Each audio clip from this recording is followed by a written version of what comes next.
Welcome to the Ayahuasca Parents Podcast. Right on. Well, hello, Mr. Joel. What's up? So we have an hour and a half before we have to run carpool. Yeah. Hopefully one of us has a clock, I'll keep track of time. a watch. I'll keep track of time. So today, Yeah, let's jump into it. yeah, we're going to talk about, well, was there anything you wanted to talk about in general today? How adorable our dog is. He's just been brushed. No? No. I know he's adorable. No, we should probably get into it because, the general state of the world with the crazy politics and all that stuff is something that probably everybody needs something else to listen to so they don't have to pay attention to that stupid shit. Yeah, we're not going to talk about that. So we left things off with talking about the first time that we went to Peru and... We left off on our fourth ceremony, didn't we? Yeah, well, we left off, finishing up at the sanctuary and our first trip to Ayahuasca.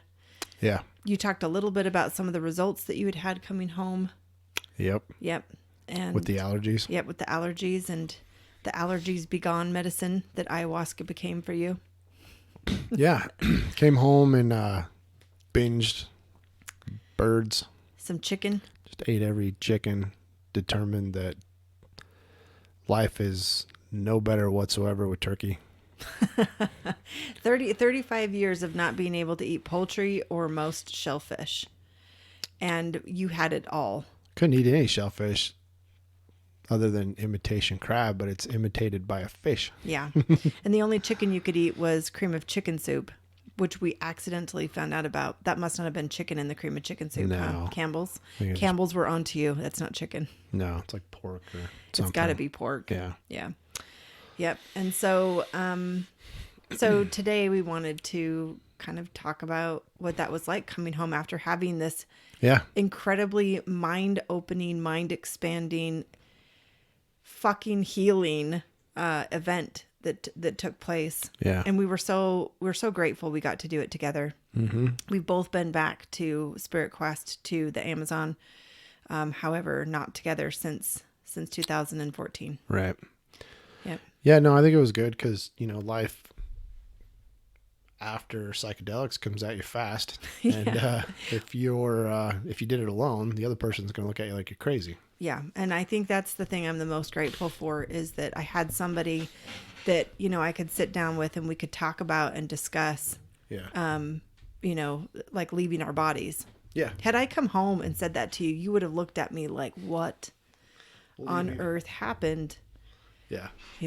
And so it was so nice that from the beginning, Joel and I have been, we were already, friends, lovers, man and wife, but it was really nice to have a friend that I could just talk to about everything and that I wouldn't be judged, because I think you start to question your sanity. Like, was that real?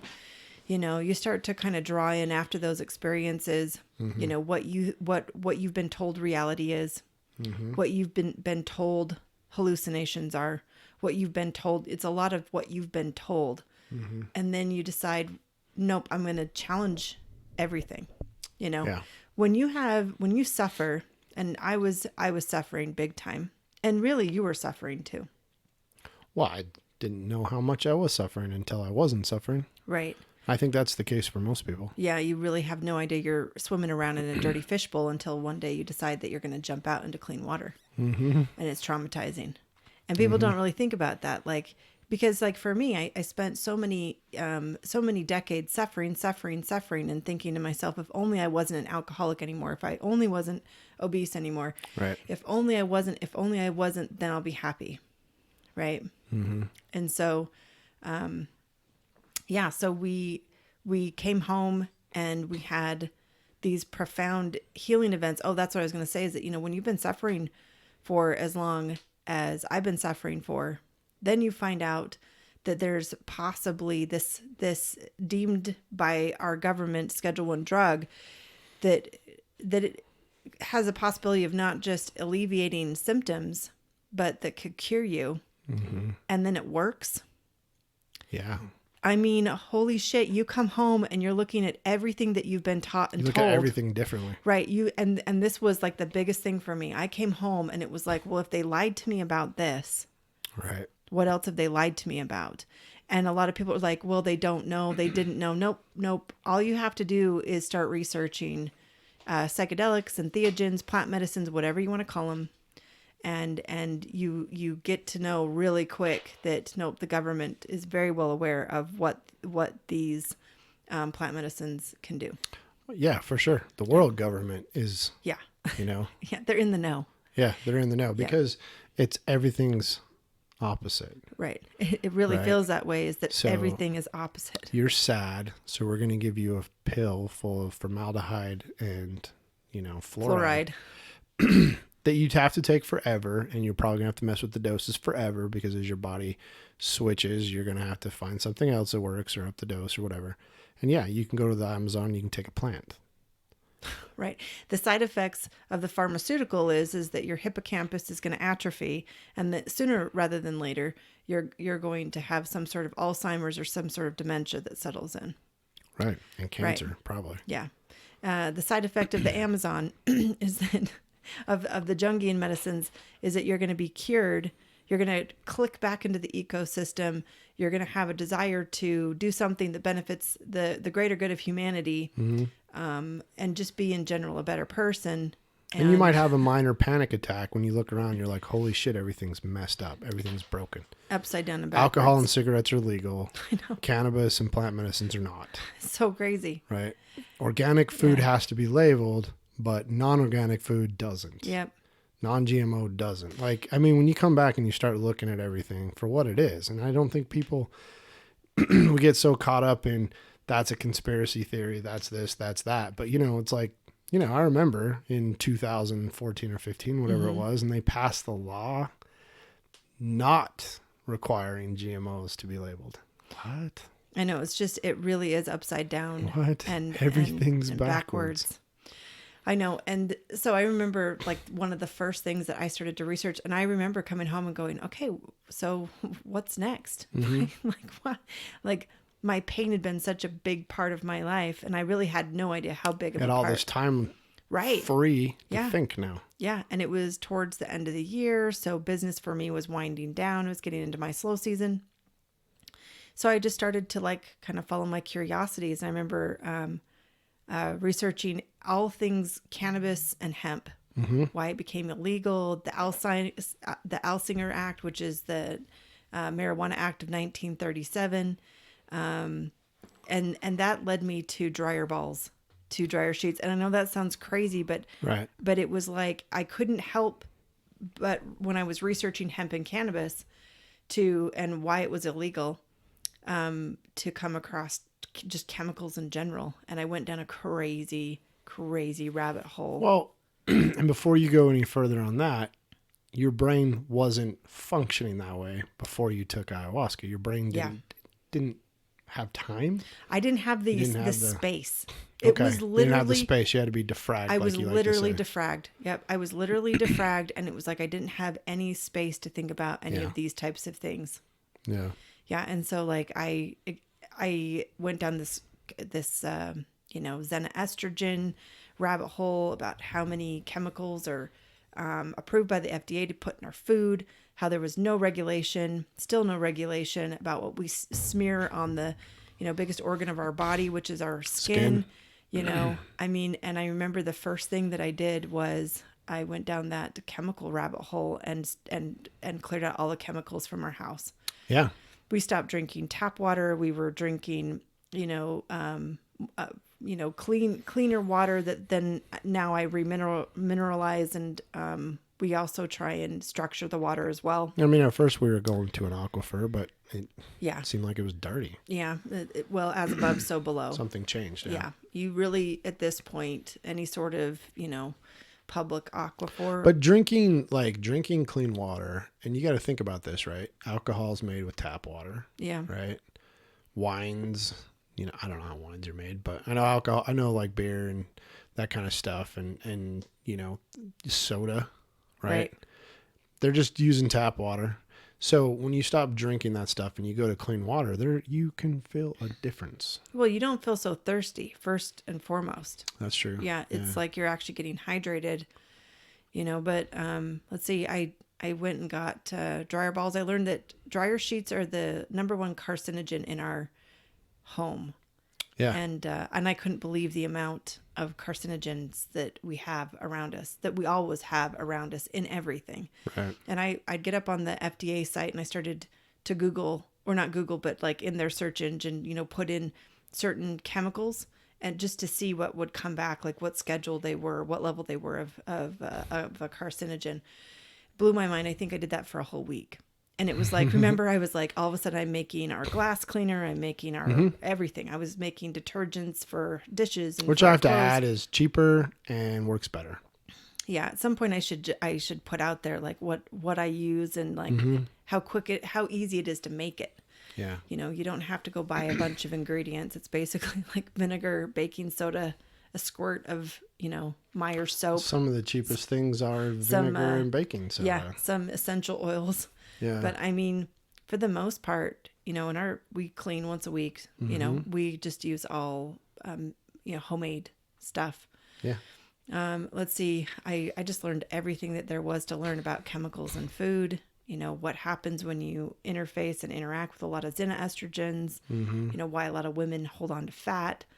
I really started to research a lot of nutrition. And even though in my job, it has nothing to do with the sciences. For me, when I went to college, it was all science-based. So I was headed into the medical field. And then really when I met you, is when I sort of course corrected or took a left turn into a completely different industry. But I had all this foundation, biology, physiology, anatomy, chemistry, physics, mathematics, and so for me, I quickly learned that I was not okay with just researching, like just finding a good source to you want to read the peer-reviewed papers. I didn't want to just find a good source that was going to synopsize, a case study. I was interested in understanding the case studies myself, which meant whipping out some of my old textbooks. Yeah. And really re-educating myself about, physiological processes or the biochemical processes, some of the anatomy, just basic, functions of the body and the anatomy. Which was good because I was interested in it, but not enough to go research. So it was kind of nice. I was the beneficiary, if that's the benefactor. The benefactor. Thank you. Ayahuasca didn't make my vocabulary better. That's not true. So yeah, you got to, you shared it all with me. At the same time, I'm back and I'm living my worst nightmare of. Yeah. Well, and I was just going to say one other thing too, is that it was interesting. Another side effect for me was this opening up of physics. Yeah. Oh yeah. It was that really was awesome. Actually, it was really my worst subject in college. I had the hardest time understanding. Really excelled at chemistry and mathematics. Teaching you shitty physics. So. Probably, but I started to wonder about some of these concepts, specifically quantum physics. Like, wow, there's all of these kind of rules when it comes to atoms and how they behave, yet we don't ever integrate them within ourselves. And I started to at first think that these concepts were very spiritual in nature. Which happens a lot after you take a psychedelic. Yeah. Well, what happens is you start to research things. And so you start to pull in other people's labeling and what they think, that is happening to you. And I could go on a big tangent here about. We had to do a podcast one time about like the woo-woo. Yeah, the woo-woo. The new age. The spiritual ego. Yeah.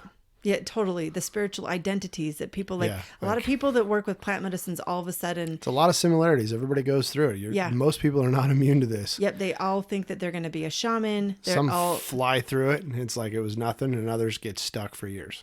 Yeah. Fair to say. Yeah. So, I mean, like the other things, you start opening up to look at everything. So we were looking at ancient cultures and we were looking at, ascended masters, or we were looking at archangels, or we were looking at ETs. We were looking at, basically everything that anybody ever told us was bullshit. We were like, is it?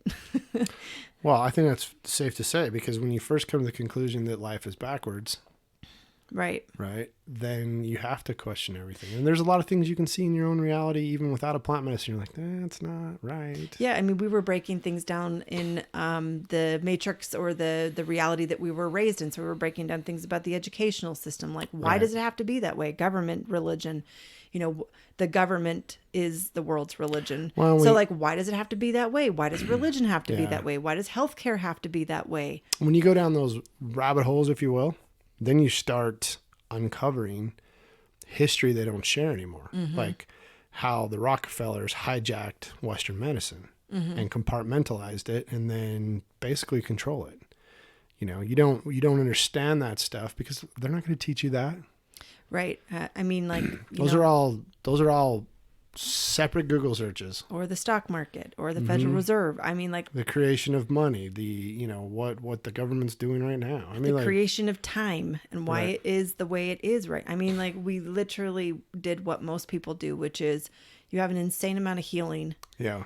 And that literally went against the grain of everything that we'd been conditioned and brainwashed into believing from the time that we were children, that this is how the system is. We fell in line in the system, and when the system no longer worked for us, we looked outside the system just a smidge, only to find out there's other things out there, and burst these two double doors wide open into let's explore everything. I think anybody coming home doing a plant medicine, that's something you're going to participate in. I don't think we should tell them what's right, what's wrong, or how it's going to happen, because it will just normally unfold based on their curiosities. Your mind gets cleared and it's open and it's curious. Yeah, it really does. That's what happens. Yeah. You have no idea how bogged down you are with life, and you have no idea. I think you have no idea how much of your time you spend worrying. Oh, yeah, the anxiety. We're all anxious beings because of our environment. Well, I came across a saying one time that really resonated with me, and it was that if you have depression, it's because you're consumed with your past. If you have anxiety, you're consumed with the future. And most people toggle back and forth between these two things without ever paying attention to what really matters the most, which is being present and being right here, right now. And you've heard, I'm sure anyone listening to this has probably heard this before by some spiritual teacher or some life coach or some live in the now. See me, be me. And everybody's attempted to market it and monetize it. But it's really, that's truthful wisdom, is about being present, because it's the only thing that matters is the by being present, you affect the future. Right. Rather than worrying about the future and affecting it really in a negative way. But all of the systems, of the systems we were born into keep you either in the past or in the future. Yeah. The medical system, the educational system, so it's all designed to keep you from being present. That was one of the first things I had to deal with when we came back, if you remember. Right. So I just quit a job that had a salary and had medical benefits. And we were medical benefits people. Oh, we were like terrified about not having medical health benefits. We were terrified about getting any of the number of diseases that, society tells you you're going to get no matter what you do. All the branded diseases. Right. And, so first up on the docket was healthcare, and I'm looking at Obamacare going, there is no way we can afford this. Well, it's no healthcare for families. Just so people know, in case you didn't have to go through that, you have a job that pays you benefits. Or you're from a different country. Or you're from a different country where your government gives it to you, or taxes you and then gives it to you, however it works. They wanted, for a family of 6, they wanted like $750 a month with a $14,000 family deductible that had to have been satisfied before they start paying anything. They'll give you discounts on your prescriptions and blah, blah, blah, blah, blah. But we had no prescriptions. Yeah. We'd become, and what was ringing in my head, and I think it was ringing in yours, is like, it's that whole adage, let food be thy medicine kind of thing, which I think those philosophers were onto something. So, long story short, when you make better food choices and drink choices, stop drinking the alcohol and just make better choices. I'm not going to go on a rant about if you're a carnivore or if you're a plant-based or whatever, just clean up your diet, clean ingredients, get rid of chemicals, get rid of sugar, get rid of processed, and try to eat as fresh, unprocessed food. All of a sudden, family of 6, 4 kids, we're not going to the doctor. Nobody's getting colds. Yeah. In fact, our little one, our 9-year-old, she's never been on an antibiotic before. No, she just doesn't get, and then you start to recognize what is a cold, right? Right. It's detox. It's a detox. Yeah. So that was another rabbit hole I went down, was about how the body's, again, the physiology of the body. Mm-hmm. A lot of it had a lot to do with the lymphatic system. I got hooked on a gentleman named Dr. Morse, Morse. And he's incredible. I learned so much just watching his videos. Although I don't share some of the opinions that he has about being fruitarian, I do think that eating live, fiber-dense foods are incredibly important. Mm. And the biochemistry lessons basically that I got to learn and then fact check. Yeah. I mean, that was revolutionary, and that got me into botanical medicines. And I am very much a botanical medicine junkie. And it works. Kids are complaining about a sore throat. You treat their ears and it's gone in less than 24 hours. I know. People are like, I don't understand. If it's in the throat, then why are you treating the ears? And then shit rolls downhill. Buddy. Yeah. I'm like, it just takes a minute to educate you about, what mucus is, and it's acidic, and, how it's just chemistry and you want to balance. And so we use something that's alkaline, which is hydrogen peroxide, that helps to neutralize the acid and really lessen the inflammation in the eustachian tubes, which is why you're getting the sore throat, is because of the mucus or the lymph that's running down the back of the tonsils. And you have friends that single dudes that will call all the time and be like, hey, ask your witch wife what I need to do for this skin condition or this or that. And because it works and you don't have to go to the doctor. I mean, that'd be another podcast. What have we learned medically? But like just taking that blurb that you just said, we don't go to the doctor. Nope. Nobody's on anything prescription. If anybody has a cold, it's like less than 24 hours. But that's because we see it as, it's not because of germs, it's because of detox. Yeah. And when you understand what the body's attempting to do, and you understand the lymphatic system, I can't stress that enough, and you understand what inflammation is. Yeah. You can help support the body through a headache. You can help support it through an ear infection. I've helped my daughter that had a urinary tract infection. It's just a different perspective of the body that we've not been conditioned into thinking about. We've not been, we've been conditioned to give all of our power away to these quote professionals that slaved away for 8 to 12 years and got into $500,000 worth of debt. And because of that, we all give them unprecedented, we give them power to prescribe us synthetic versions of what we can go get in our garden. Right. I mean, that's the bullshit. Well, and that's the thing. So I think we mentioned him once before, this scientist that we both know, this nutritional scientist that we both know. He says that there's a database of over 1 billion botanicals and the chemical compositions of these botanicals. And then what do? They don't try and figure out how to get the intact plants to the people, to the consumers, because you can't patent a plant. Right. And because of that, they synthesize it. They leave out important, alkaloids? Yeah. So, and this all happened within the first 5-6 months of being back. Yeah, life got interesting. What did our family think? Our family thought we were batshit crazy. No. What do you mean you're not going to have health insurance? No, I'm not going to have health insurance. What do you mean you're not going to use toothpaste anymore? No, see, the thing is, I'm going to make it. Yeah. I'm going to make the toothpaste until we found actually a brand that was the same as what we were making, but then we don't have time to make it, so we just go buy it. But the point is, all those chemicals they put in your toothpaste, they might be hurting your teeth. Or they go right to your brain. Your brain is right there. You've got a soft palate. Like, yeah, I know. Yeah. I mean, I'm not trying to come across as know-it-alls. I'm just saying these are like the things that we're exploding in our awareness. And the thing is, like, if you were to ever meet me, I got white teeth. I got no cavities. My teeth are just fine. My kids still see the dentist and orthodontist. I don't. Yeah. They do though. And their teeth are fine. Yeah. We don't do the fluoride treatments. The point is eliminate chemicals. Right. There's really, like, when it comes down to it, like, if I were to give anybody advice, not go vegan, go plant-based, none of that, because that's so polarizing, right? But we can all get behind, don't eat chemicals. Don't consume chemicals. Yeah. But then and I could jump on a bandwagon here about, the natural chemicals that are in animals, the sex hormones that are in animals. Well, the other kinds of chemicals. Yeah, but I mean, like, a starting point would be, totally. Like in our house, it's full of all the good bacteria, right. because we don't use antibacteria cleaning agents. Yeah, if you're using an antibacterial, what you're doing is you're creating a petri dish. Yeah. To breed. So, and you have to understand how bacteria works. At some point, I should start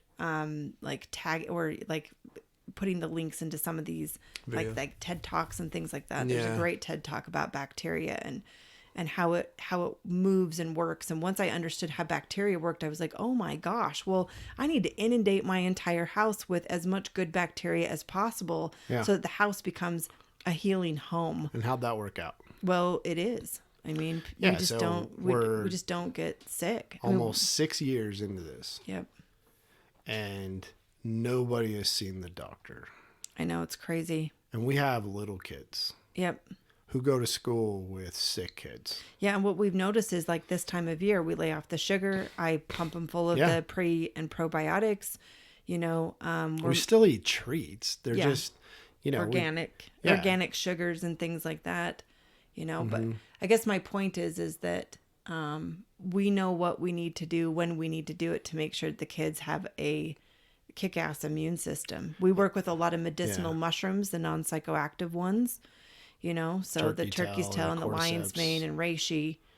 And this stuff, this info or this need to learn comes at you fast because... And it was every day. It was every day. It was like, guess what I found? Or you were like, we got to watch this documentary. Yeah. Or it was like, check out this case study. There's this great website. It's called Google Scholar, guys. And this is good. This is good stuff. It was like much needed change. It felt right. Mm-hmm. We all started feeling better. The vibe in our house changed. Yeah. It's and how did people judge us? Well, horribly, especially when we had the audacity to start looking into and getting curious about things like crystals or tarot readings or psychics or, natal astrological charts or the moon cycles or... There's no reason not to, get curious and look at it. I mean, I think our opinions and, the way we view some of those things have changed over time, but like I have the right to look at that. Well, yeah, I think the idea there with the closed-minded is the thinking's already been done there. You don't need to look at it because the thinking's been done. Stop doing the thinking over there and looking at that because it's been done for you. And I guess, again, like we're coming from a place of hold on. I have been to psychiatrists and psychologists since I was 16 years old. Mm-hmm. I've been in a shit ton of pain and I was an alcoholic for 10 years. I suffered endlessly and needlessly when I could have taken one dose of psilocybin mushrooms and had, 85% of my pain gone. So sorry, like I'm going to look at everything. It reminds me of this documentary I watched on Vice the other day. And it's this tribe in Sao Paulo, which I guess is a country. Mm-hmm. I don't know. I thought it was a city, but they kept referring to it as a country. So anyway, please don't correct me if you know the answer. But no, the thing was it's tradition that they're giving their kids mushrooms at 6.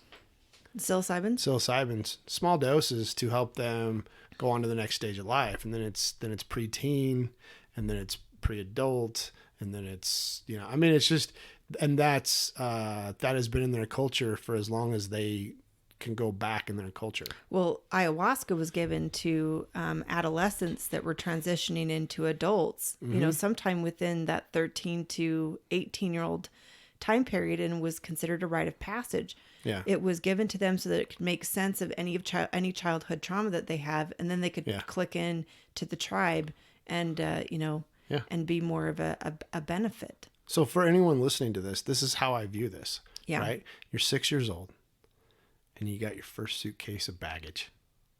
Right?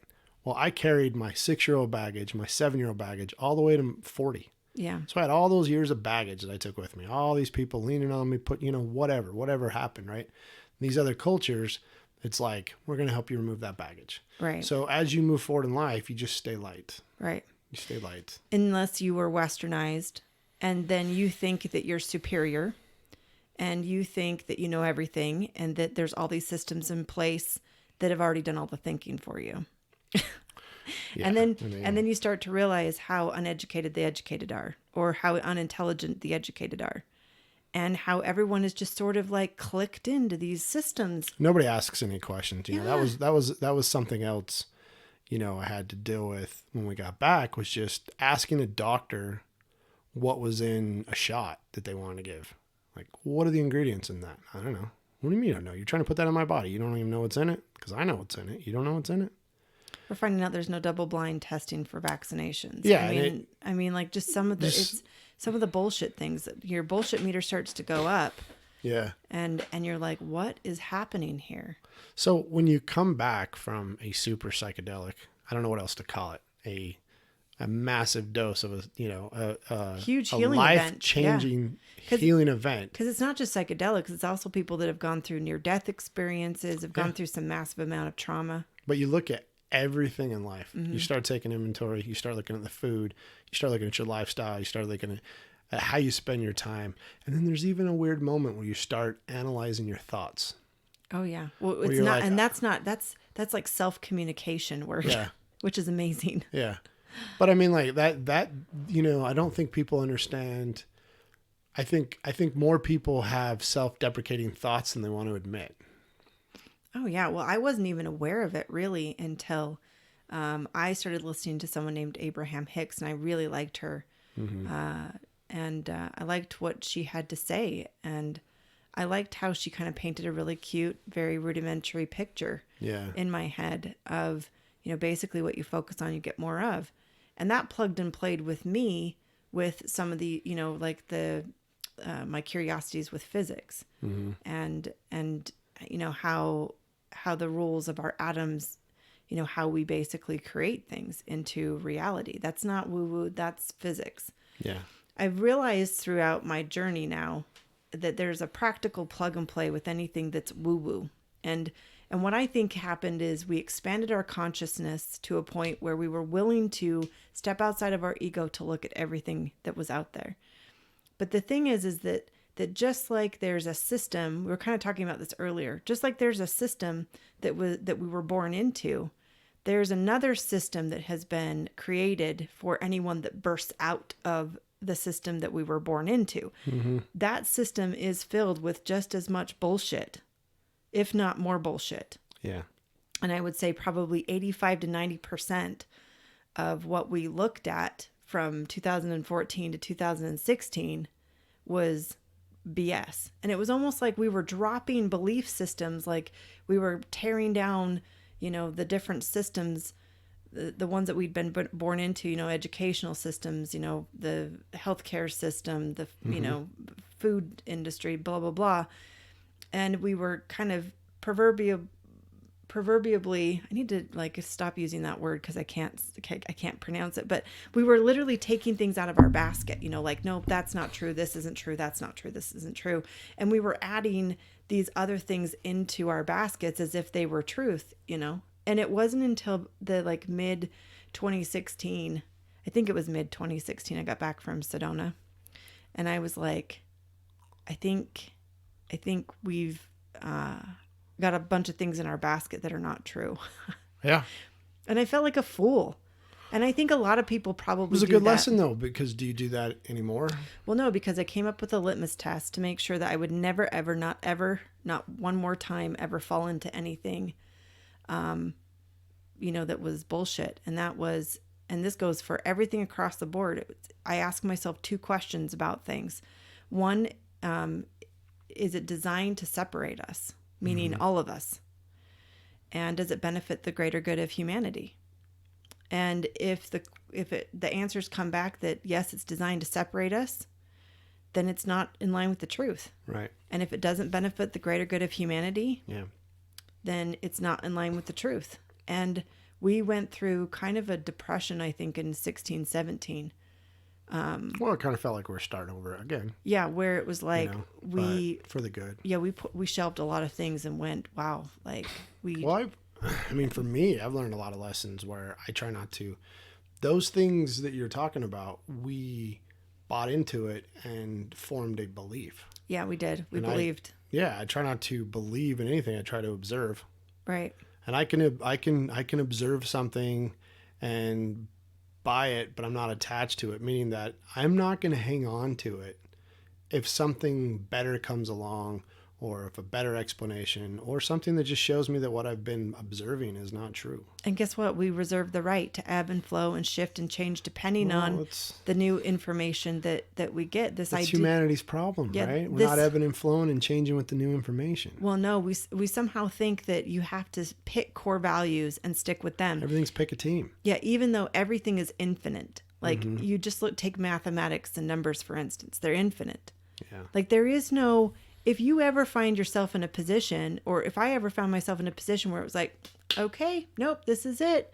I've read it all. I know everything. I have all the information. The truth is that everything that you know is a layer of understanding for like a foundational level, a rudimentary level for something else that is for something else, for something else. Like, for instance, manifesting, right?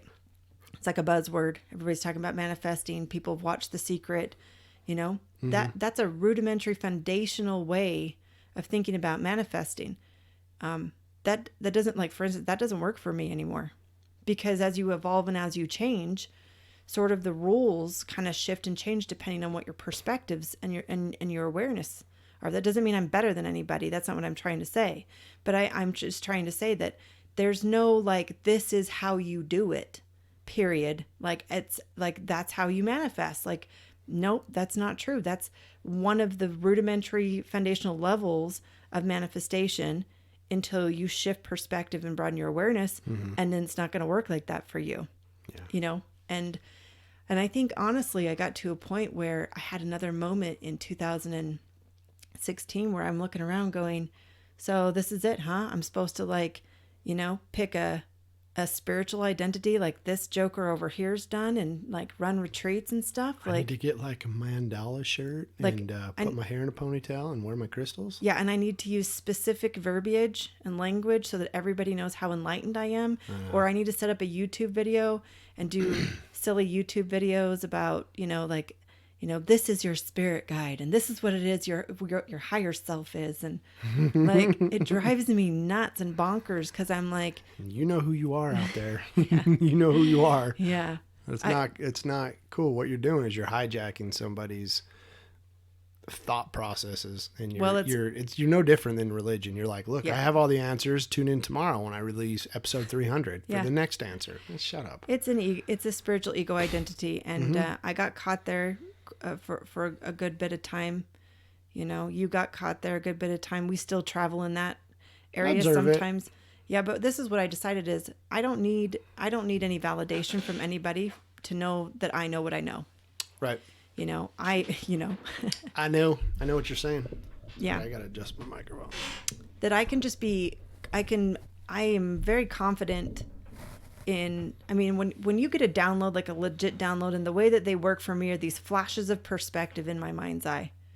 So it's like, which also started happening after Ayahuasca. Right. This is not really something, I think to some degree it was kind of happening in a different way before Ayahuasca, but after Ayahuasca it was like, it would be like going through like a photo album and you coming across a picture of you and, someone that you love, outside playing around in the water, on a bright sunny day, and you can go back to that, looking at that picture, you can go back and you can remember what the weather was like, what the sun felt like, what the air smelled like, what the water temperature was like, what your brother or sister were doing, or your loved one was doing, what what I'm talking about?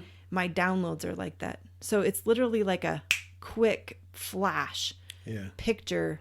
And sometimes it takes me, I don't know, sometimes it'll take me days to be able to articulate. And I throughout the years have discussed them and written them down. And then I got to a certain point where I just wanted to keep them private. Yeah, and so I because don't, it's for you, right? Yeah, I don't share them. Yeah. I don't even share them with you sometimes because it's just not necessary. Yeah. That blows people's minds sometimes. They're like, what do you mean? What do you mean you don't share them with Joel? Like, you guys okay? I'm like, totally fine. It's just one of those things where it's like, it's not something to share. It's not something to share. It's not something to monetize. Sometimes it's something I shouldn't be hearing because I'm not there yet. Well, so or whoever else, Well, so this is something else that I realized was that, and I know I recognize that we're kind of on a tangent, but who cares? Something else I recognize, and a good example of this is Eckhart Tolle's the Power of Now. Yeah. And everybody that is doing any sort of self-actualization was very interested in this idea, this concept. And if you read any of the message boards about, trying to be more present with any spiritual teacher, there's a lot of people that are like, I'm trying to be present. I don't know how to be present. I like the concept. I want this concept. I want to integrate this concept, but it's not working for me. And that was a big eye opener for me, which is, that's because that's not where you need to be. You need to be somewhere different, because we're all little fractal perspectives. Nobody else is looking through your eyes but you. Mm-hmm. Maybe that's not what you're supposed to be looking at right now. Maybe that's not what, our collective needs right now. Yeah. Our collective doesn't need all of us focusing on the exact same thing at the exact same time all the time. Yeah. That's why we're so individualized. My 2 cents. No. Yeah. And so I sort of did. I shut it down because I'm like, what I realized was that the downloads I was getting were very interesting. Yeah. Interesting to me, interesting to others. But I think to some degree it was making people feel less than. And I don't want to make people feel less than. Yeah. Well, it's a weird time when all of a sudden you have, I hate to loop back, but I'm looping back. No, do it. Because it's a weird time when all of a sudden you have the space and the time to think, receive thoughts, to investigate, to do your own research. I remember when I came back and I felt like my mind was tongue-tied. The story I like to tell is I'm trying to build stair risers outside, for our deck. Right. Couldn't figure out how to do it. Just stupid. It was like you were in a brain fog. Yeah. It was like your brain had shut down for maintenance. Yeah. Yeah, I wasn't quite done to fragging. I think I had a lot of fragging, Coming back without, that allergy that I had for 35 years fucked with me a little bit, I think, And this is the integration. Like when people talk about this is the 99% of the work that needs to be done. Yeah, and this is what it involves is and Don Howard put it the best. Our shaman, he said that you're going to go back home and you're going to think that everybody's changed, and the truth is none of them have changed. You're the one that's changed. Yeah.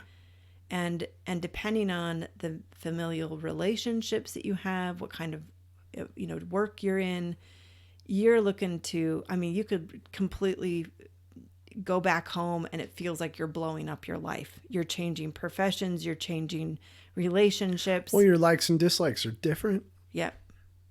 For me, it was like I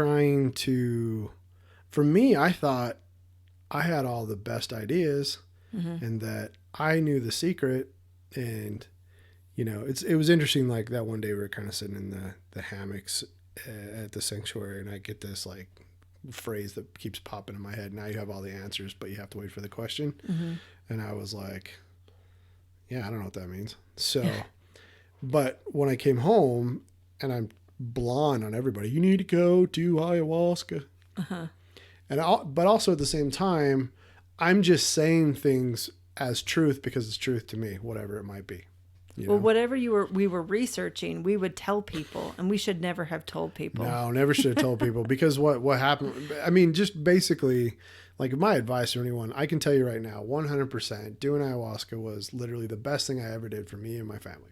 100%. Yep. Same for you. Yep. It's an inside job. So It totally is. what I learned is not applicable to most people because they're bogged down. Their mind is tied up the way mine was before I left. Yeah. And so I can tell you all the thoughts and experiences that I had. It's not going to resonate because you got other things rattling around inside your head. Yeah. What else we learned was that it was better just to try and be the very best people we could be and let people get curious about what we were doing. Yeah. And not going around preaching it like, preaching a religion or something. Yeah. Well, and I think by preaching it, we were also kind of alerting people that we know something's wrong with them, and that's not our place either. That's just an opinion anyways. Yeah. I mean, like, specifically my side of the family, I think I talked about the way I eat, or I think I talked about everything, all the changes that I made pretty much every time somebody, no wonder they don't talk to me. Like, I was an annoying fucker for like a year.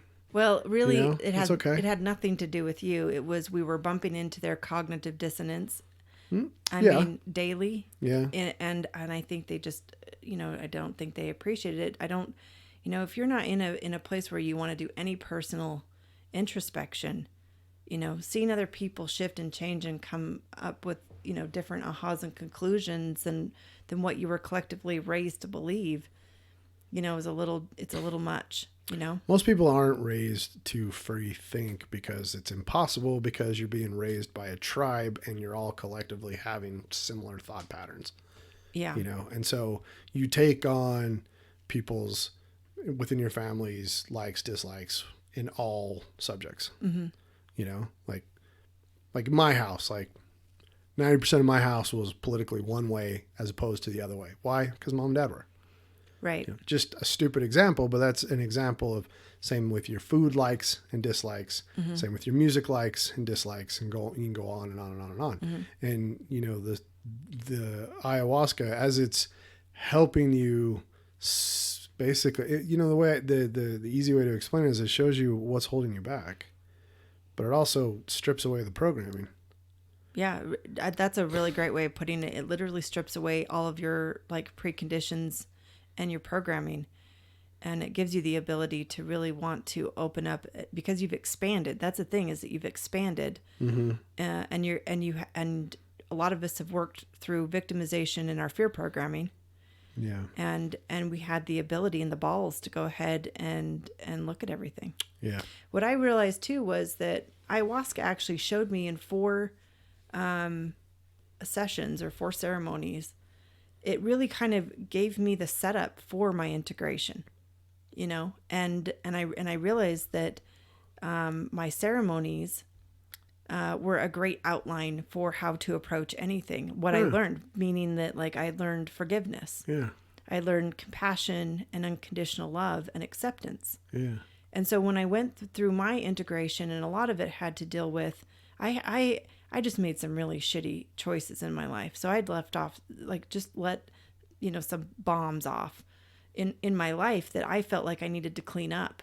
And so I would use that process, the forgiveness, the, compassion. And I would do this for myself first, forgiveness of myself, compassion, unconditional love, and acceptance as I was traversing through some of these experiences that I had in my life where I played the part of the perpetrator. Mm-hmm. And everything in my life changed. How my relationship with my children, how I spoke to my children, what I wanted for my children, what I wanted for myself as a mother for my children, our relationship. I am amazed that you and I have made it. And and I don't mean that in a mean way. I mean that in a wow, I'm really impressed with us, because there have been several times in the 15 years that we should have gotten a divorce. But in the last, 5 years, there were a couple of times where I can't believe we figured it out. And it always came down to kind of a communication. It's always about communication. Well, yeah. And, there was a couple of times where we would figure something out and I'd have an aha after like that thing that we figured out, whatever it might be. Right. But I could see that me making a micro change not only helps our relationship, it makes me a better person anyways. And it's kind of like our relationship for a time for me was like, it's kind of a representation of what kind of person I am and what kind of person I'll be, and I mean, I wasn't perfect at it, but a lot of times like I would go through that thought process. Well, like, okay, I want to be a good person. I don't want anybody later in life going, that guy was an asshole. He was mean. He hurt me. He made me feel less than. I don't want. Right. That doesn't feel good. I mean, one of the first things I did after Peru is I came home and I wrote an apology letter to my siblings for the way I treated them 25 years prior when I was a kid. Right. Because it came up. Yeah. Because you felt like you needed a balance and you wanted to let them know I was, that you were sorry. Yeah. And I mean, there's a lot of that. There's a lot of that making amends for, or at least trying to communicate with somebody about the part that you played that you don't feel right about. But early on too, I realized that I was done letting anybody re-victimize me or abuse me with the things that I had done, perceivably the things I had done that were wrong. Mm-hmm. And that all of those were teaching moments for me. And the only one that had any right to judge them was me. Yeah. And I kind of went through every strand of my being with these 4 stages, And another thing I learned very early on was that my reality was a reflection of what was happening within myself. What I choose to observe manifested. And so like I'd see something, I'd co-create something, if you will, with you or one of the kids or coworker or whatever. And if I didn't like it, there would be times where I built in this pause where I'd be like, I don't want to do this anymore. I don't want to create, this anymore. What do I need to see within myself? What do I need? How do I need to shift and change? What perspective do I need? And that's when I realized that healing was just perspective. Well, yeah, that's powerful. That thought process that you're talking about right now, though, wouldn't you say that thought process is still with you right now? And always. Every time you have a bad moment or interaction, you go straight back to that thought process? Because that's what I do. Yeah. Well, you start to see patterns. Yeah. It's like, I didn't really like the way that interaction went. Let's first look at my part. Yeah. Why am I doing that? Why am I thinking these things? Yeah. And me having an argument with our kid the other day, right? I didn't like how it went. And, there was my first instinct was, well, he did this and he did that. And then I'm like, no, I'm much more involved in that stupid shit. Where did it go wrong? And what part did I play? What part did he play? And how can we make this a teaching moment? It's also about perspective. Right. Because if you think about it, really the disconnect there between you two was seeing each other's perspective and being validated, or just being recognized, seen. I don't want to say validated, but really like seen, like I see you, I see where you're coming from. I can see your perspective. Yeah. And anyways, it's fascinating how much it all boils down to perspective. Yeah. Yep. And I've been very grateful for all of the, really and truly, it's like, I think also, like for instance, being sober for 4 years, over 4 years, to have that kind of self-control. And I don't think about alcohol. Like even when I'm having a really bad day, it doesn't even cross my mind that I should do that. Well, can you still call it self-control then? Well, no, it's real healing. Yeah. But I guess that's my point is working with the plant medicines. There really hasn't been anything I've set an intention to want to gain a better perspective and understanding about that. Exactly. That I haven't. And a lot of the times just setting the intention that I'm going to go work with the plants and what the intentions are to work on while I'm there. It starts. Sometimes I get that perspective before I even go to working with the plants. It just shows you again how little we really understand about time and about what the consciousnesses that work, within the alkaloids of these plants. Yeah. And what they know of us. And how the plants are connected to one another. And or just how we're all connected. And how we're gonna, yeah. Yeah. I mean, And not just, everyone go watch Fantastic Fungi. oh my gosh. Yeah. And not just on Earth, but just like, you know, how we're connected to everything. You know, Yeah. you hear Neil deGrasse Tyson talking about stuff like that all the time. And, you know, we're literally stardust, you know, when you think about it, you know, Yeah. it's pretty profound, you know. Anyway, so we're connected to a lot more than what we think we're connected to. Right. We're connected to each other Yeah. as humans. Yeah. You know, I'm never noticed that in my lifetime, but I notice it all the time now. Like you'll hear a word, you know, manifest, for example, right? And all of a sudden you got guys on sports radio talking about manifesting a win. Yep. You know, that's not a word anybody was using 10 years ago.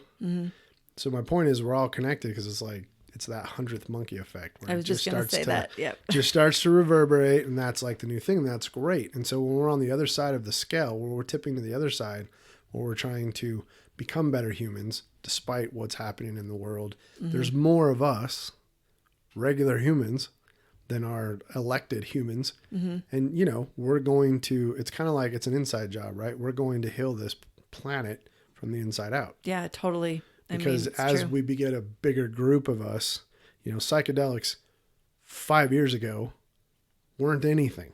Yeah. I mean, the few people I told we were going to Peru, and the fear, like everyone's like, don't go, you're going to die. You don't know what you're taking, blah, blah, blah, blah. Again, I can tell you that that is the single best decision I've ever made in my life. Yeah. There's something about just following your heart and following this intuition, your gut feelings. People don't understand this. You know, we talked about it. I say you need to be selfish towards yourself, and you say, I say selflessness towards self. Yeah. But at the end of the day, when you decide I'm going to become the best human, and what will, by you putting the time into yourself, reverberates to the fact where everybody around you enjoys you more, which then makes your life happier. Yeah. Either that or you trigger them and they don't want to be in your life. That's okay. Yeah. Which inevitably makes your life better. Yeah. It's sure made our life better. The people that have chosen to just weed themselves out The of it. people that come and go, I'm always a bit surprised who goes and then And who stays. and who stays. Yeah. Who stays is a good one. I mean, there's been so many surprises. Yeah. You know, It's been nice. yeah, like you know, your dad said, relationships are a revolving door. Just Yeah. accept it. Yeah. Yeah. I'm trying to just focus more on the people that want to be in my life. You know, Yeah. we're funny. We're fun people. We have great kids. You know, we have a really great house, a really great atmosphere, you know, all those things that you don't get to take with you when you die. We don't care so much about, you know, we get to take so much with us now, you know, when we transition through death. You know, all of the things that we've learned, all the perspectives that we have, all the things that we've integrated, the equanimity, the emotional and personal mastery, those types of things, the relationships with our children and each other, you know, and ourselves. Yeah. I mean, we've really, you know, that's one of the things with the plant medicines that I've just been the most happy about. Yeah. You know, it's a tool. Life got more interesting, you know, and again, we dove into yeah. some weird woo-woo shit, right? Really That's fine. Really weird. Really weird woo-woo shit. But, you know, I also dove into some other things that most people might call woo-woo. I like it. It's interesting. Like numerology. I like it. Yeah. Well, Quantum physics. Get out of here. I'd never in a million years be like, you know, we traveled to see Nassim Haramein. Is that how you say his name? yeah. Yeah. Twice. Yeah. I think it was 3 times. 3 times Yeah. to see a physicist talk. It was brilliant. It was Because wonderful. he's a different kind of physicist. Yeah. You know, he's kind of a woke dude. He's kind of a guy that is outside the box. You gravitate more towards people outside the box. There's a beauty in the outside the box. Well, you just gravitate towards people that I call them post-thought philosophers that are like, okay, yeah, I get it. There's been a lot of... I have not heard you say that before. You're welcome. I was like that. Saving it. Yeah, they pulled that one out perfect. I was like, whoa. But I think that's what I love. You know, Yeah. it's sexy to me. Like, that's what really gets me Authentic. turned on is these post-thought philosophers that are like, we've read all of the you know, year-to-date philosophy, and it's bullshit. It doesn't apply. we're gonna come up with our own Yeah. stuff, Yeah. and there's not a field, you know, out there, whether it be the medical field or the physics field or the chemistry field or the history field. Pick a field where you don't have these woke guys and girls that are questioning everything. Yeah. And it's so important, you know. And We've then been you in a have stagnant world for a long time. yeah, well, really. we've created these scientific religions. Yeah, where we already figured it out. yeah, so where it's done. and we call that an educational institution that tells you how it is, and they don't give you any time to tangent into curiosity. Yeah. And if you try to tangent into a curiosity and bring up another hypothesis, they laugh at you. They guffaw. It's so ridiculously It's annoying. childish. It's like, hold on. Like, this is how Science should be a relay race, this is how we grow. right? Yeah. Where the boomers give the baton to Gen X, Gen X gives the baton to the snowflakes, and you just, you know what I mean? Like, it should be, we're just passing down the information to the next people so that they have a complete foundation of where things are at to this point, and then they can move on. Then they can try to find the next peak. Right. But we, kind of the way things are right now is, oh, no, we've already figured everything out. It's just that is so elementary. It's so elementary. It's boring. Especially if you look around, because I'm a results oriented individual, actions oriented. You look around, you see how many sick people. We've talked about this before. Yeah. I mean, humanity has never been so sick, and so just literally effed up. It's completely effed up. Yeah. When I really sat and meditated on what is it? How are we going to get out of where we're at? It all comes down to the individual work. Yeah. We all have to do our own individual work. That's why you hear people say, well, you're your own savior. Like, there's no one coming to save you. And that's true.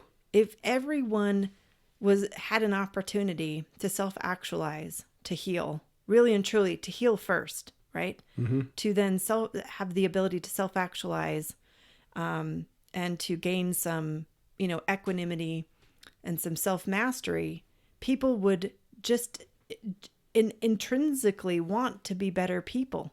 Mm-hmm. This is, we don't need hierarchy. We don't need presidents and government. This is kind of a radical thing, but it's the truth. We don't need elders. We don't need a board of directors to tell us how we should and shouldn't do things. If we are all on this path of healing naturally, we're just all going to get better. And it's not going to be in the too distant future where more people are going to be doing this type of work. And it's going to put a spotlight on the people that are not, the people that are super, super sick. And those people at some point are going to have to start looking within themselves, because they're going to realize that it doesn't matter, that people aren't suffering from the fear anymore. People aren't suffering from, aren't worried that they're triggered, Mm-hmm. Anytime somebody comes after me or starts yelling at me, it's really none of my business. And it says more about them than it does about anything else. And I wish more people would see that, like when somebody stands up on a soapbox and grandstands and, is attempting to trigger, people. That kind of makes me laugh a little bit, because at the end of the day, you're in control of whether or not you're going to get triggered. Right. Like, people aren't making you feel certain ways or do certain things. That was something else that huge ahas for me after ayahuasca, that I was in control. That it's a shitty aha. Well, I mean, it's good, but it's a hard one to aha. You know what? For me though, because I had been plowing through my victimization programming, I that empowered me that I was responsible. I was in control of how I was going to respond to people. Yeah. And that made me very curious about, well, how? Like, how do I stop these biochemical processes from happening where I actually feel like I'm going to rip that person's head off on the, when I, am driving, like, what do I need to do? What kind of self-talk, what kind of realization, what kind of perspective do I need? Yeah. And it's practice. It just takes some practice after working with plant medicines to figure out what your style is to integrate, because everybody's style is different and everybody is going to use different modalities or processes that are going to work the best. Yeah. And just keep looking and moving and trying things out until you find what fits, because again. Yeah. It could be Wim Hof breathing techniques and cold showers. It could be, yoga, it could be meditation. It could be hiking. You know, it could be painting, it could be woodworking. I mean, I think that's one of the things that I have the hardest time with when I see these self-proclaimed spiritual teachers that take their free downloads and then they monetize them. And then they make it sound like that everybody naturally is going to go through A, B, C, D, E, blah, blah, blah, just like them. Because nobody is. Like they're just making basically a scrapbook, a video scrapbook for themselves. You know, when you start talking about how, you know, and I get it, like people want community and they want to feel like that they're normal and they don't want to feel like they're crazy. They take that to the next level and they start telling you how things are supposed to be and how things are supposed to look and how you're supposed to feel. Yeah. And all these things when they haven't even done, this is work and they haven't even done the work. A lot of these people are just reading these guru books and then regurgitating. Or, you know, they got... And the people they prey on are the people... kind of like the newly awakened... Right. Yeah. However you got there. You know, again, like some of the, you know, some people have had near-death experiences and then it's basically like, and I just got back from doing ayahuasca and we're in the exact same place and we're having the same ahas and the same epiphanies and we're making the same changes in life. You know, it's not necessarily a plant that puts you there. People get there. Yeah. Well, I actually love listening to people from all over the country, or well, all over the world, in different, with different backgrounds and different cultures, explain in their own words something that I had a profound understanding of. Yeah. I like getting really quiet and just listening to the words that they use and the description and kind of like, you know, what they paint for you from their perspective. Yeah. You know, and I wish we could do more of that without somebody going, "Hey guys, I know everything. Hold on. You need to watch my YouTube video every week. It's on Wednesdays." It's called Woke. That's right. Yeah. Woke with Henry. But do you know what I mean? It would just be, I think that's one reason why we're doing this podcast. It's not because, hey, we know everything. It's like, hey, guess what? The more we know, we realize we don't know anything. Yep. And we want to connect with other people that are here and not the people that are still trapped in the woo-woo matrix, you know, and the matrix before that we were all born into. We're hoping to connect with the people that have pushed past all of it and have integrated fully back into their lives. They've realized that we're not going to go live off grid, you know, that to make a change, you actually have to be in the shit. Yeah. You know, you can't run away. No, and I mean, trust me, we've thought about it, but it's not the right choice, you know. Sell everything you got, go buy a tiny house and live in the middle of the forest and we could do that. We could definitely do that. But what's the, you know, we live in suburbia and the world is going through a massive shift in consciousness. Yeah. And you're going to help by participating. Yeah. And being in the thick of it, not in the forest or the jungle or wherever, you know. And again, I don't know. I think, you know, so the title of this podcast is What Happened After Ayahuasca. Well, this is what happened after ayahuasca. Your life flips a 180. We got tipped upside down by our heels and everything. Yeah. Everything got all the shit we were holding on to, all the beliefs, What about all the things that came up into your awareness? Like, it was overwhelming for me to see all of the things that I really needed to shift or really needed to focus on and heal and pay attention to and do differently. Mm-hmm. You know, it was so easy to get distracted just by the big things that happened in my childhood. It was those little tiny micro gestures. It was the little tiny nuances that my mother had, you know, downloaded into me when I was growing up. And those are the types of things too that started coming up into my awareness that I knew that I needed to start to focus on to be a healthier person, but to also be, just a better mom and a better wife and a better friend and a better sister and a better daughter. It's funny you say that, because right when you said that, it reminded me of when I kept talking. There were times that I would talk and I'm like, oh my God, I sound like my dad right there. Yeah. you know. It amplifies. It's like, Yeah. oh my God, I had no idea that I Yeah. was carrying that kind of bullshit with me. Everything's amplified. Yeah. All the really things is. that don't fit anymore. That's a great way to put it. Mm-hmm. They're amplified. Like you don't have a choice but to look at it. And if you don't look at it, you're going to be uncomfortable. And it's super overwhelming sometimes. There were times where it was like, it's just too much. And it wasn't that it was like self-hate. Because I think a lot of people, when you're going through the process, you're like, oh my gosh, like I was a horrible person. But it's not to get focused on or to obsess about it. It's about recognizing that these experiences you co-created with yourself or other people. Mm-hmm. And what are you going to do about it? You know, how are you going to change it? And that's the thing, right? Is that you've got epigenetics at play.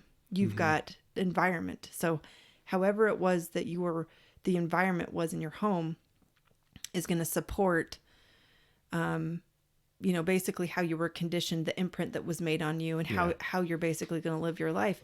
And I think that was such a profound realization to me, was that I realized within that first year of coming back from plant medicines, I did not want to carry on the traditions that my parents had downloaded in me in one way, shape, or form. I did not agree with the value sets and the standards that were set. Yeah. Well, you could also see how it affected your life. Yeah. You don't want to do that to your kids. Right. And unconditional love, that's when I always get hooked on, because, you know, love is it's so complicated, and it's so infinite, and there's so much to explore there with the unconditional love. Like, what does that mean exactly, you know, versus conditional love? Yeah. You know, I grew up in a home where love was conditional. It was, you'll do X, Y, and Z, or I'll ignore you. I'll retract my love. Rude.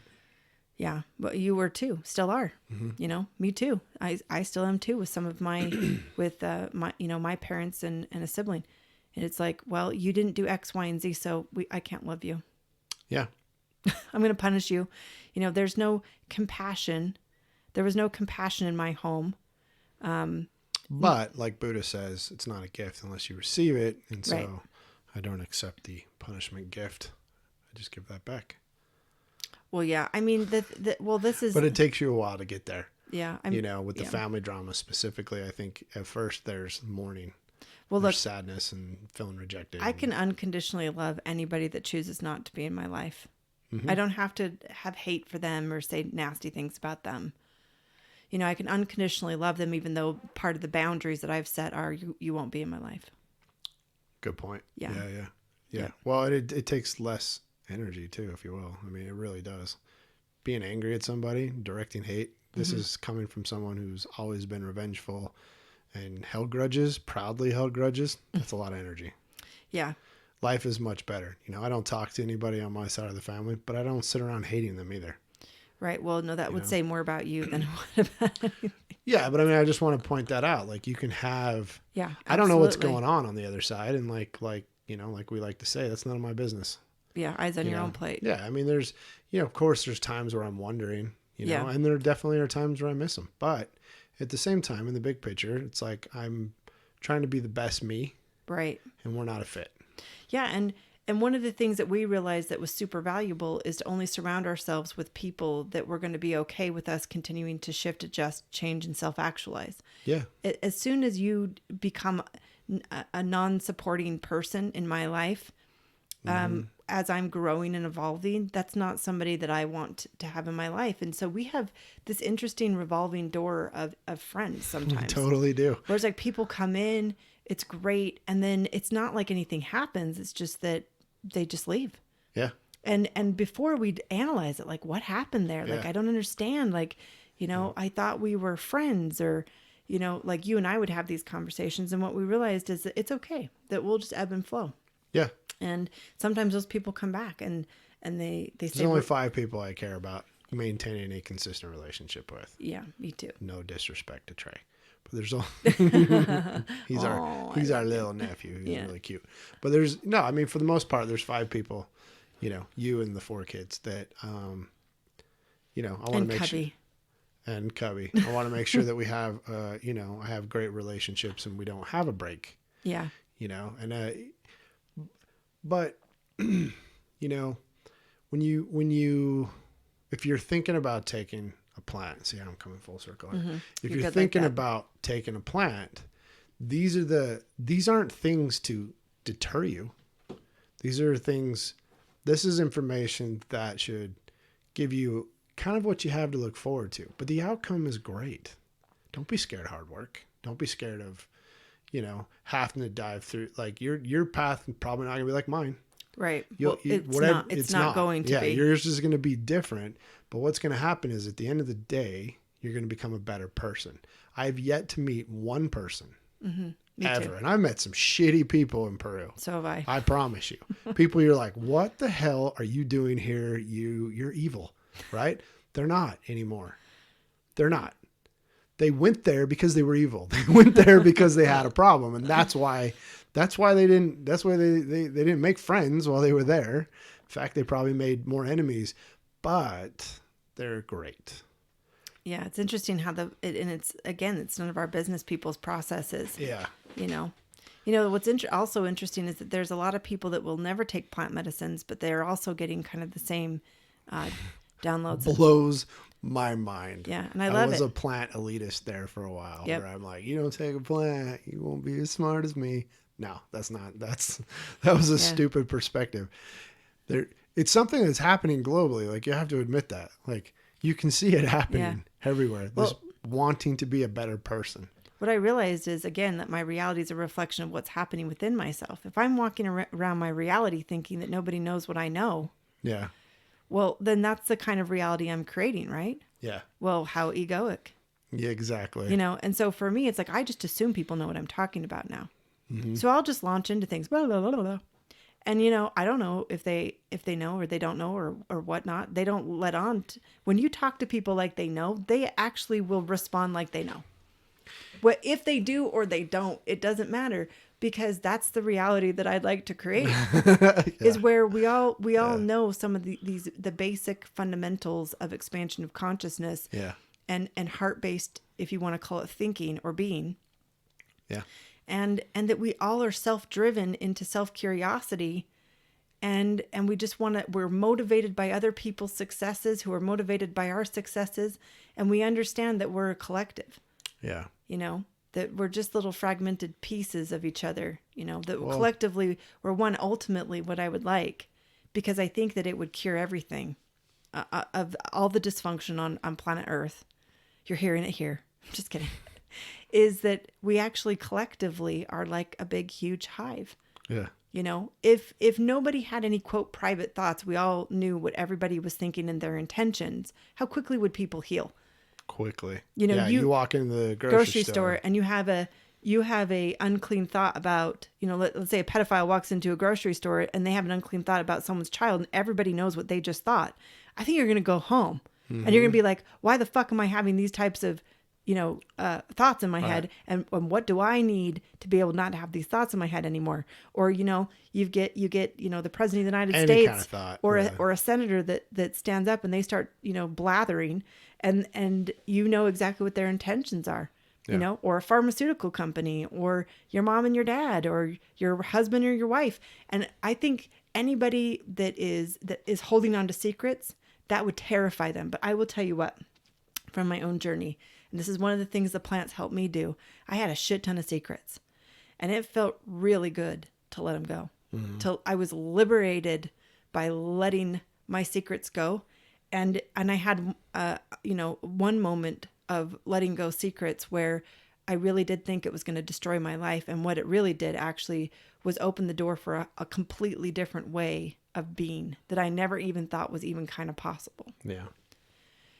And I want that for humanity. Humanity needs it. I want humanity to be able to everybody to go blah. Yeah. And on the flip side, have somebody there, loving them. I mean, like, you can't expect the people that you've hurt, right, through whatever it is that you've done, to have, expect them to have, compassion and unconditional love and want you in their lives after you've done something horrible. But there are other people that will be able to offer, compassion and forgiveness and unconditional love and acceptance. Mm-hmm. Do you know what I'm saying? Yeah.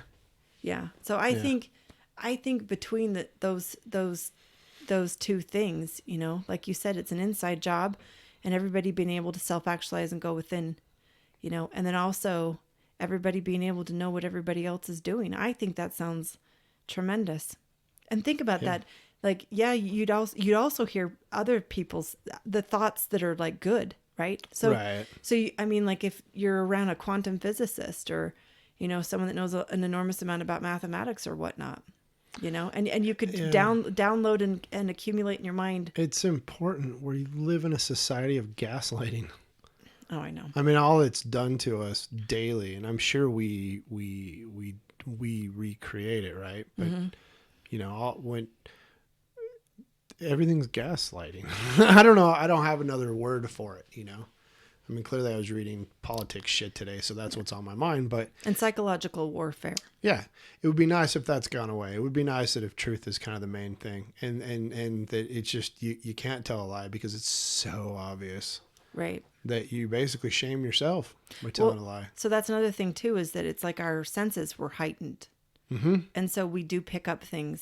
Well, I mean, your senses are immediately heightened because when you come back from Peru, all of a sudden you feel like you can feel everybody's energy, which is a weird statement to make, but you kind of feel like you feel people. Yeah. Or for instance, when you start to kind of go through your own self and you look at your own idiosyncrasies that are dysfunctional based on the things that you were conditioned into thinking, you know, were true when you were a kid. Yeah. And you start to unravel and unwind them, you intimately understand now why you're doing those idiosyncrasies. So when you're sitting there and you're talking to somebody and they all of a sudden are doing an idiosyncrasy that you're very intimate with, you know what that means. You can read people much. Are you directing this at me? No. Well, no. I'm just kidding. but you have this capability of like reading people. Yeah. You know, by, you know, how they their idiosyncrasies look up or, you know, what they're doing with their tone face changes or how they're, you know, maneuvering their hands or it's because you're more weird.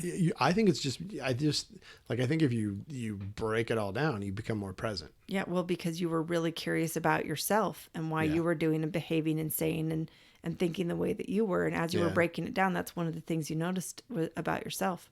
That was one of the, I still think of all the things that I did that came out of doing plants, monitoring my own thoughts that just sort of happened was like eye-opening.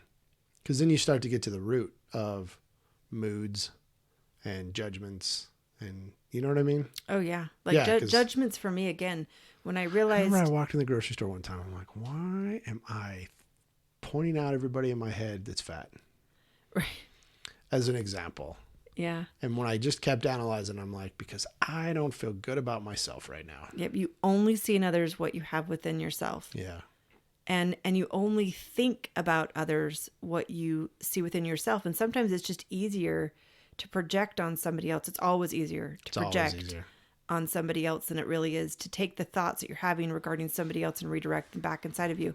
But that, I tell you what, I went through like a 6-month process of specifically when you would bother the crap out of me, or I felt like you were bothering the crap out of me. And I would do this exercise where I'd write down everything, like everything about you that was driving me nuts.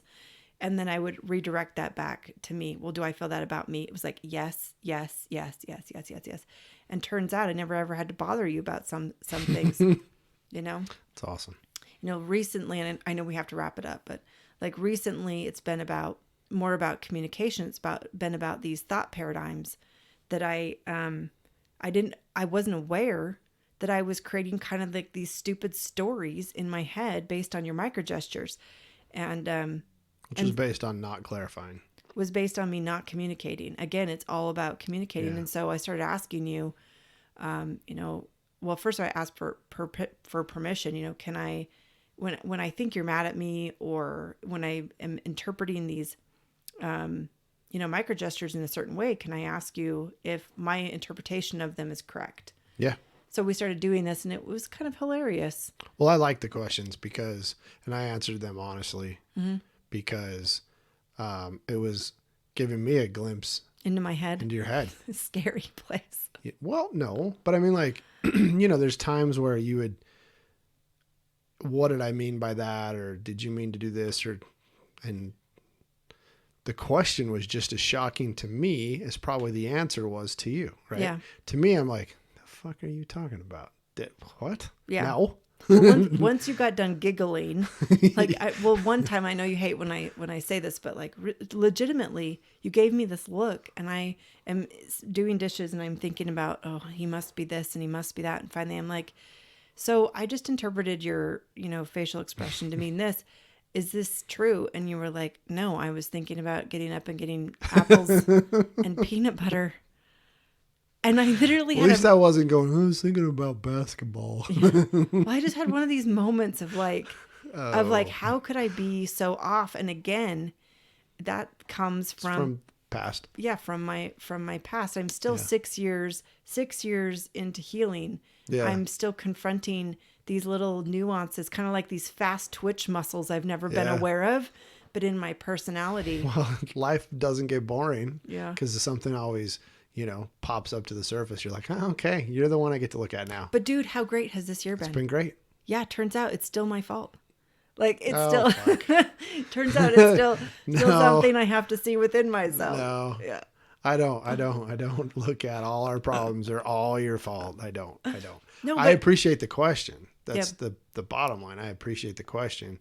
And it gave me insight into, there's something I was contributing to that. So when you ask me those questions and you tell me the micro gesture in question, I go, okay, yeah, I'll make sure I don't do that as much. I think the biggest thing is just, I'm a very communicative person, and you're very much an inward person.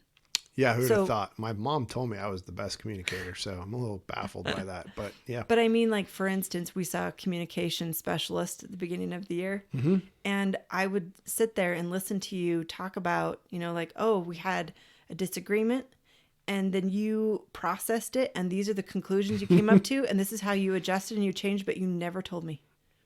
Yeah. So I'm thinking you're not doing your work. I'm thinking, oh, he doesn't care. Yeah. And I literally, there were so many times I sat on the couch like, wow, okay. That's how you feel, huh? That's great.